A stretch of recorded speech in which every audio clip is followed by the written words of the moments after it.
you're about to give before the committee will be the truth, the whole truth, and nothing but the truth, so help you God? I do. Let the record reflect that the judge has answered in the affirmative, and having met that requirement, you may now proceed with your remarks.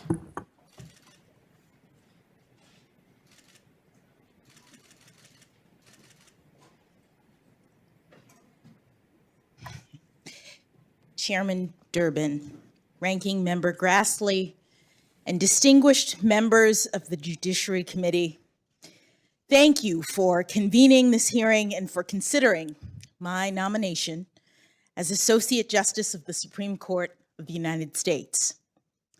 I am humbled and honored to be here.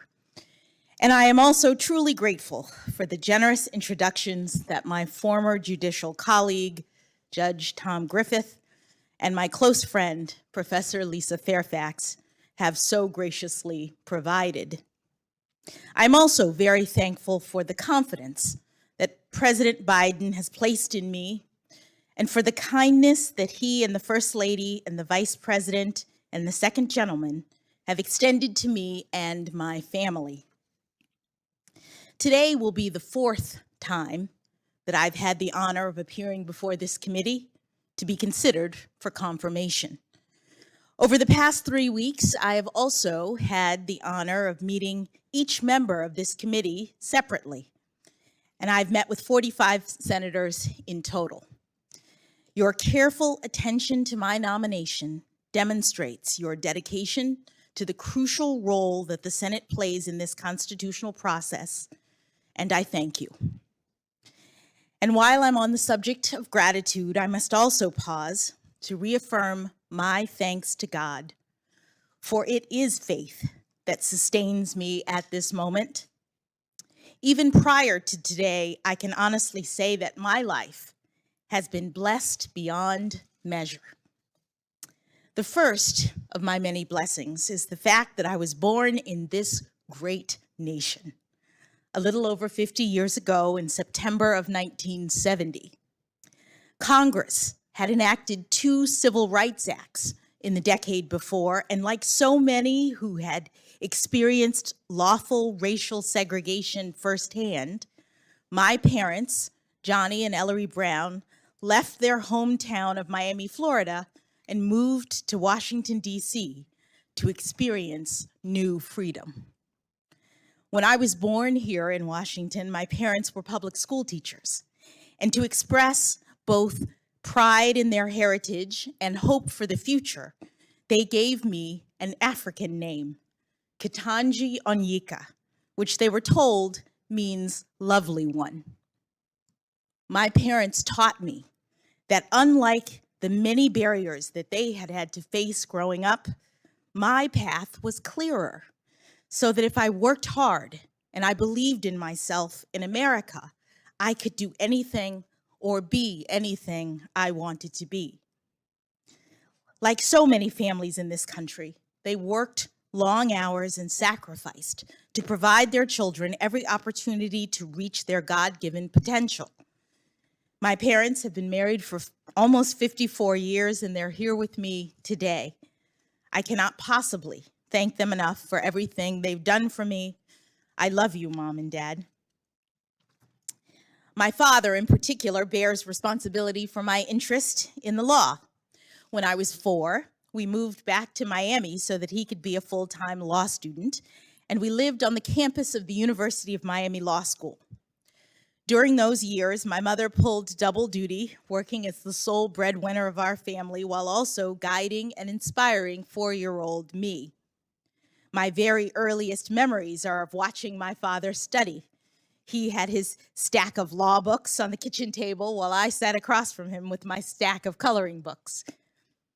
My parents also instilled in me and my younger brother, Ketanji, the importance of public service. After graduating from Howard University, Ketanji started out as a police officer, following 2 of our uncles. After the September 11th attacks on our country, Ketanji volunteered for the Army and eventually became an infantry officer serving 2 tours of duty in the Middle East. Ketanji is here today providing his love and support as always. And speaking of unconditional love, I would like to introduce you to my husband of 25 years, Dr. Patrick Jackson. I have no doubt that without him by my side from the very beginning of this incredible professional journey, none of this would have been possible. We met in college more than 3 decades ago, and since then, he's been the best husband, father, and friend I could ever imagine. Patrick, I love you. William, Patrick's identical twin brother, is here as well, along with his wonderful wife, Dana. Also here from Park City, Utah, are Patrick's older brother, Gardy, and his wife, Natalie. And last, but certainly not least, my very dear in-laws, the matriarch and patriarch of the Jackson family, Pamela and Gardner Jackson, have traveled here from Boston to be with me today. I'm saving a special moment in this introduction for my daughters, Talia and Layla. Girls, I know it has not been easy as I've tried to navigate the challenges of juggling my career and motherhood. And I fully admit that I did not always get the balance right. But I hope that you've seen that with hard work, determination, and love, it can be done. I am so looking forward to seeing what each of you chooses to do with your amazing lives in this incredible country. I love you so much. There are so many others who are not here today, but whom I need to acknowledge. I have a large extended family on both sides. They are watching from Florida, North Carolina, New Jersey, Connecticut, New York, Massachusetts, Colorado, and beyond.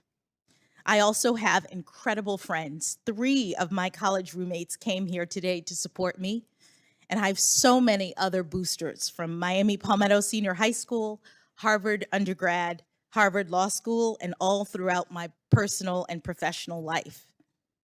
I've also had extraordinary mentors, like my high school debate coach, Fran Berger, may she rest in peace. She invested fully in me, including taking me to Harvard, the first I'd ever really thought of it, to enter a speech competition.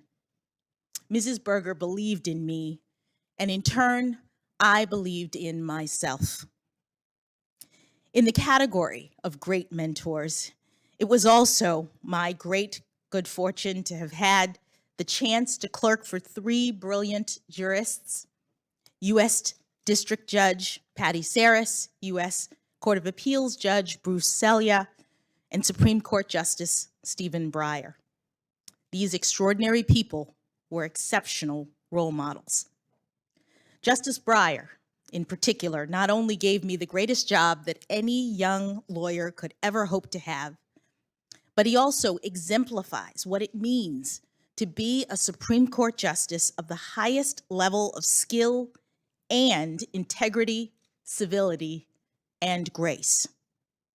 It is extremely humbling to be considered for Justice Breyer's seat, and I know that I could never fill his shoes. But if confirmed, I would hope to carry on his spirit. On the day of his Supreme Court nomination, Justice Breyer said, quote, "What is law supposed to do, seen as a whole? It is supposed to allow all people, to live together in a society where they have so many different views, so many different needs, to live together in a way that is more harmonious, that is better, so that they can work productively together." End quote. I could not have said it better myself. Members of this committee, if I am confirmed, I commit to you that I will work productively to support and defend the Constitution and this grand experiment of American democracy that has endured over these past 246 years. I have been a judge for nearly a decade now, and I take that responsibility and my duty to be independent very seriously. I decide cases from a neutral posture. I evaluate the facts, and I interpret and apply the law to the facts of the case before me without fear or favor, consistent with my judicial oath. I know that my role as a judge is a limited one, that the Constitution empowers me only to decide cases and controversies that are properly presented. And I know that my judicial role is further constrained by careful adherence to precedent.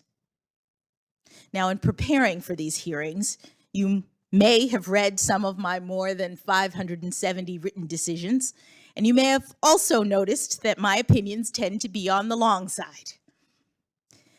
That is because I also believe in transparency, that people should know precisely what I think and the basis for my decision. And all of my professional experiences, including my work as a public defender and as a trial judge, have instilled in me the importance of having each litigant know that the judge in their case has heard them, whether or not their arguments prevail in court. During this hearing, I hope that you will see how much I love our country and the Constitution and the rights that make us free. I stand on the shoulders of so many who have come before me, including Judge Constance Baker Motley, who was the first African-American woman to be appointed to the federal bench and with whom I share a birthday. And like Judge Motley, I have dedicated my career to ensuring that the words engraved on the front of the Supreme Court building, "Equal justice under law," are a reality and not just an ideal. Thank you for this historic chance to join the highest court, to work with brilliant colleagues, to inspire future generations, and to ensure liberty and justice for all. Thanks for watching, and if you haven't already, please consider subscribing to our channel. And while you're at it, please leave us a comment.